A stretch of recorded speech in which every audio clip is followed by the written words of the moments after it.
ትራምፕ ዛሬም ጨከኑ። ኢትዮጵያም አትገቢም ተባለች።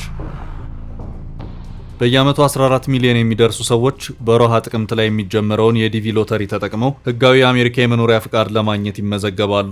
ግሪን ካርድ ሎተሪ የሚባለውን ፕሮግራም ተጠቅመው ከጎርጎሮሳውያኑ 1995 ጀምሮ ወደ 1 ሚሊዮን የሚጠጉ ሰዎች ቪዛ አግኝተዋል።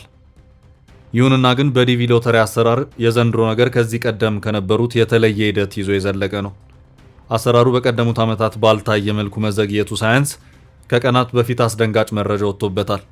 ኢትዮጵያውን ጨምሮ በብዙ የዓለማችን አካባቢዎች የብዙዎችን ልብ በሰበረ ሁኔታ ዘንድሮን ጨምሮ ላልተወሰነ ጊዜ ዲቪ አሰራር እንደማይኖር የሚገልጽ ውሳኔ ይፋ ሆኗል።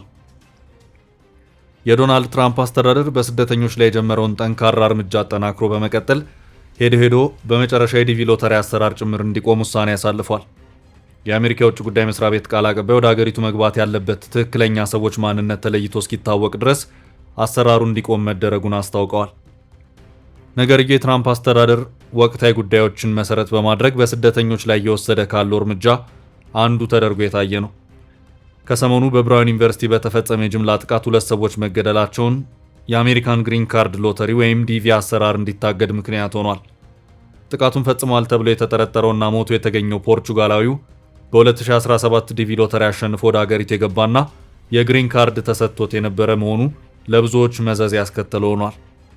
በቅርቡ አንድ አፍጋኒስታናዊ 2 የብሔራዊ ዘብ አባላት ላይ ጥቃት ከሰነዘረ በኋላ በስደተኞች ዙሪያ የአሁኑ ሁለተኛው ከባድ ውሳኔ መሆኑን ዘገባዎች እየጠቆሙ ይገኛል። ከሰሞኑ አሜሪካ በጦርነት በተፈጥሮ አደጋ ወይም በሌሎች ተያያዥ ከባድ ምክንያቶች ወደ ሀገራቸው መመለስ ለማይችሉ ዜጎች ስትሰጥ የነበረውን ጊዜያዊ ከለላ ወይም ቴምፖራሪ ፕሮቴክትድ ስታተስ ከብዙ ሀገራት ስትነጥቅ ታይታለች። ይህ መብት ከነበራቸው ሀገራት አንዷ የነበረችው ኢትዮጵያም ከዝርዝሩ ላይ ስሟ እንዲነሳ መደረጉም የሚታወቅ ነው። መሀል ፒያሳ ላይ እጅግ ድንቅ አፓርትመንት ለሽያጭ ቀረበ። የአማና ትሬዲንግ እህት ኩባንያ ከሆነው ሜሪት ሪል ስቴት በመሀል ፒያሳ ወዳጅነት ፓርክ አጠገብ በፖስቴሽን ቴክኖሎጂ እያስገነባናቸው የሚገኙ አፓርትመንቶችም ለሽያጭ አቀረብንላችሁ። ባለ 1 መኝታ ከ500 ሺህ ጀምሮ፣ ባለ 2 መኝታ ከ840 ሺህ ጀምሮ፣ ባለ 3 መኝታ ከ1.2 ሚሊዮን ብር በ10% ቅድመ ክፍያና ከረጅም ጊዜ የባንክ ብድር ጋር አቀረብንላችሁ። ለአጭር ጊዜ የሚቆይ እስከ 35% የሚደርስ ዳጎስ ያለ ቅናሽ የተዘጋጀ ሲሆን ባሉበት ሆኖ በዲኤችኤል ይጨርሱ። አሁኑን ይደውሉ። ለበለጠ መረጃ 0971 99171። ዲቪ ሎተሪ እና ኢትዮጵያ። አሜሪካ በዚሁ የዲቪ ሎተሪ አሰራር አማካይነት በየዓመቱ 55000 ሰዎች ስትቀበል ቆይታለች።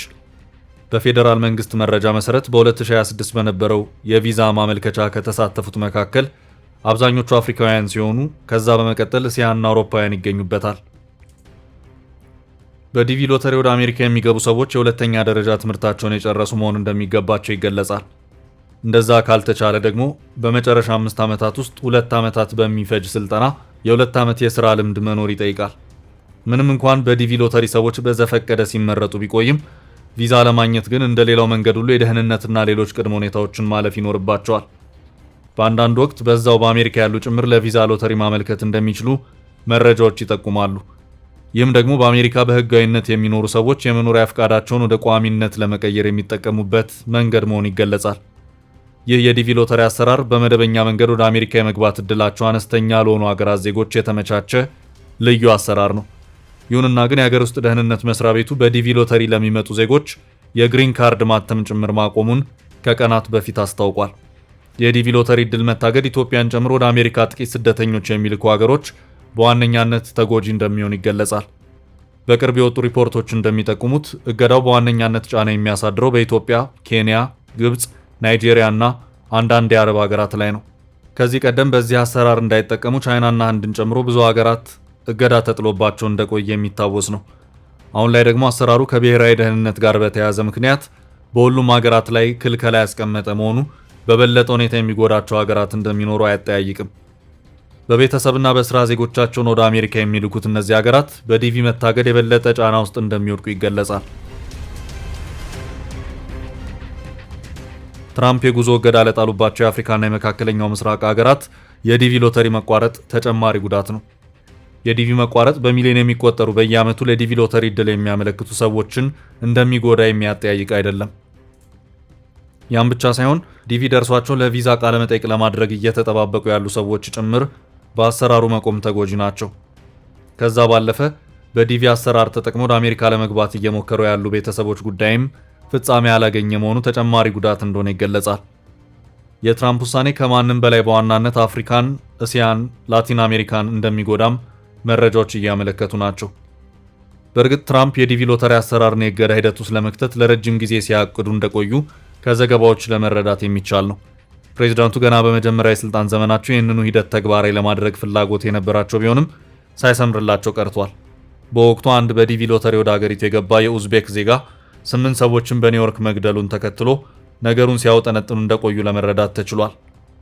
በወቅቱም በሪፐብሊካን የሚመራ የዲቪ አሰራርን የማስቀረት ሂደት ተግባራዊ ለማድረግ መሞከራቸውን መረጃዎች ያሳያሉ።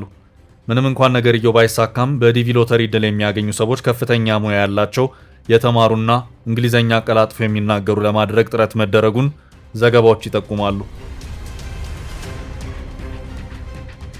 የአሜሪካ ሀገር ውስጥ ደህንነት ሚኒስትር ክሪስቲ ኖም በዚህ አስከፊ የዲቪ መርሃ ግብር ምክንያት አሜሪካውያን ከዚህ በኋላ እንዳይጎዱ ይደረጋል የሚል ንግግር አሰምተዋል። በእርግጥ የዲቪ 2027 ማመልከቻ ጊዜ መዘግየቱ በራሱ ብዙ ሲያነጋግር እንደቆየ የሚታወስ ነው። ያም ብቻ ሳይሆን ከዚህ ቀደም ከነበረው በተለየ ዘንድሮ አመልካቾች $1 እንዲከፍሉ ይደረጋል መባሉ ግርምት ያጫረ ነበር። በመጨረሻም ታዲያ የቪዛ ሎተሪ አሰራሩ መሰረዙን የትራምፕ አስተዳደር ይፋ አድርጓል። ነገርየው ትራምፕ ወደ ስልጣን ከመጡ ጊዜ ጀምሮ ወደ አሜሪካ የሚገቡ ስደተኞችን ቁጥር ለመቀነስ እየወሰደው ያለው እርምጃ አንድ አካል ተደርጎ እየታየ ያለ ነው። አወዛጋቢው ፕሬዝዳንት በአገሪቱ ውስጥ የሚገኙ ሰነድ አልባ ስደተኞችን ወደ መጡበት ለመመለስ ትኩረት አድርጎ ከመስራት አንስቶ የስደተኛ ፖሊሲያቸው ብዙዎችን ስጋት ላይ ጣለ ሆኗል። ብዙዎችም ታዲያ ከዚህ በኋላ ወደ አሜሪካ የመግባት ሂደት በከፍተኛ ደረጃ የጠበበ እንደሆነ በመናገር ላይ ናቸው። ዲቪ ትላንትና ዛሬ። የዲቪ ሎተሪ መርሃ ግብር በአሜሪካ በስደተኝነት በቂ ድርሻ ላላገኙ ሀገራት ዜጎች በየዓመቱ 50,000 ቪዛዎችን ሲሰጥ የቆየ ነው። አሰራሩ የአሜሪካ ዜግነትን ለማግኘት ጭምር በር ከፋች ሆኖ የከረመ ነው። የምርጫው ሂደት በኮምፒውተር ሲሆን ቪዛ ተቀባዮች አሜሪካ ውስጥ ስፖንሰር፣ ስራ ወይም ቤተሰብ እንዲኖራቸው አይጠበቅባቸውም። እንግሊዝ፣ ካናዳ፣ ሜክሲኮ፣ ህንድና ቻይናን ጨምሮ በመጨረሻ 5 ዓመታት 50,000 ግሪን ካርድ የዲቪ ሎተሪ አሸናፊዎች ያሏቸው ሀገራት ዜጎች ብቻ በእድሉ መሳተፍ ተከልክለው ቆይተዋል። በሎተሪው ላይ ለመሳተፍ ብቸኛው መስፈርት የሁለተኛ ደረጃ ትምህርት ማጠናቀቅ ወይም ከዚህ ጋር ተመጣጣኝ የሆነ የትምህርት ደረጃ መያዝ ነበር። አሸናፊዎች የትዳር አጋሮቻቸውንና ታዳጊ ልጆቻቸውን ይዘው ወደ አሜሪካ እንዲገቡ የሚፈቀድላቸው ሲሆን ይህ ግን ከበፊትም ጀምሮ ፕሬዚዳንት ትራምፕን የሚያስደስት አልነበረም። ከዚህ ቀደም በነበረው ሂደት የዲቪ ሎተሪ እጩዎች በአሜሪካ ኤምባሲ በመገኘት ፊት ለፊት ቃለ መጠይቅ ማድረግ ይኖርባቸዋል። ይህ በእንዲህ እንዳለ ከሽብር ጋር በተያያዘ ሪከርድ ያለባቸው አመልካቾች እድሉ እንደማይሰጣቸው መርሃ ግብሩ በይፋ ያስቀምጣል። ህጉ መጀመሪያ ላይ የአውሮፓ ስደተኞችን ቁጥር ለማብዛት ተብሎ ቢጀመርም የስደተኞችን ቁጥር ከመጨመሩም በላይ በተለይ ከአፍሪካ ወደ አሜሪካ የሚገቡትን ሰዎች ቁጥር አሳድጎታል። እንደ ፒው ሪሰርች ሴንተር ጥናት ከሆነ የሎተሪ ፕሮግራሙን በመጠቀም ከሰሃራ በታች ያሉ አፍሪካ ሀገራት በብዙ ቁጥር ወደ አሜሪካ ለመግባት ችለዋል። ዘንድሮ ታዲያ በብራውን ዩኒቨርሲቲ በተፈጸመ የጅምላ ጥቃት 2 ሰዎች መገደላቸውን ተከትሎ የአሜሪካን ግሪን ካርድ ሎተሪ እንዲታገድ ውሳኔ ተላልፎበታል። ይሁንና ግን ዲቪ በአሜሪካ ቋሚ መኖሪያ ፍቃድ ግሪን ካርድ ለማግኘት ቀላሉ መንገድ ሆኖ የቆየ ነው። የነገሩ ዳራ በ1986 የያኔው የአሜሪካ ፕሬዝዳንት ሮናልድ ሬገን አሜሪካ በህገ ወጥ መንገድ ለሚኖሩ 2 ሚሊዮን ሜክሲካውያን ቋሚ መኖሪያ ፍቃድ ከሰጡበት ጊዜ አንድ ብሎ ይጀምራል። በወቅቱ ፕሬዝዳንቱ በአሜሪካ የተለያዩ የዘር ሀገሮች ስብጥር አለመኖር ያሳስባቸው ስለነበር የአገሪቱን ነዋሪዎች ስብጥር ለማረጋገጥም ሲሉ ዲቪ ሎተሪን ጀምረዋል ይባላል። ለዲቪ ማመልከት ቀላል እንዲሆን የተደረገው ሁሉም ሰው የማመልከት እድል እንዲያገኝ በሚል መሆኑንም መረጃዎች ያመለክታሉ። በ1987 ለመጀመሪያ ጊዜ ዲቪ ሲተዋወቅ NP5 ሎተሪ ፕሮግራም የሚል ስያሜ ነበረው። ለ2 ዓመታት ያህል በየዓመቱ ከ36 ሀገራት ለተውጣጡ 5000 ሰዎች ቪዛ እንዲሰጥ ተደርጓል። ከ2 ዓመታት ቆይታ በኋላ የሚሰጠው የቪዛው ቁጥር 15000 ሊደርስ በቅቷል። በ1990 እና 91 ላይ 10,000 ያህል ቪዛዎች መሰጠታቸውን ታሪካዊ ሰነዶች ያመለክታሉ። በቀጣይ 2 ዓመታት 40 ለሚሆኑ ሀገራት በትንሹ 40,000 ቪዛዎች ተሰጥተዋል። ከዛም በ1994 ዲቪ አሁን ያለውን ቅርጽ እንዲይዝ ተደርጎ 30 ያህል ዓመታት ብዙዎች የአሜሪካን መሬት ሲረግጡ ቆይተዋል። ስደተኞች በብዛት ከሚገኙባቸው ሀገራት ውጭ ላሉ 55,000 ቪዛዎች ተመድበው ሲሰራ ከርሟል። ባለፉት 5 ዓመታት ውስጥ ብቻ ከ50,000 በላይ ሰዎች በቪዛ ሎተሪ አሰራር አሜሪካ መግባታቸውን አሃዛዊ መረጃዎች ይጠቁማሉ።